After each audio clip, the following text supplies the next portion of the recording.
How to tag someone on a YouTube video. Today I'll show you guys a quick and easy way to tag any person on your YouTube video. So the first thing you have to do is open up your web browser. And once you do that, just go ahead and open up youtube.com. Once YouTube is open, you're going to have to find the video where you want to tag the person.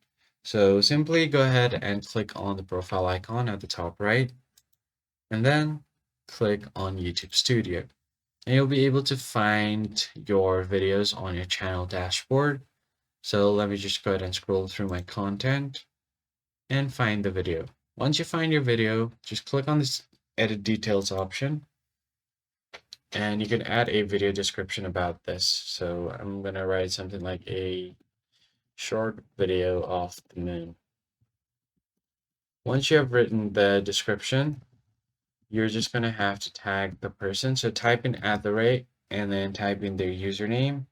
So let me just go ahead and type in the username.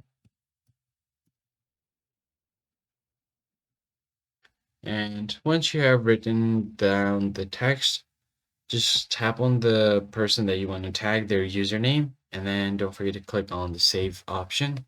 And now you have successfully tagged the person on the YouTube video.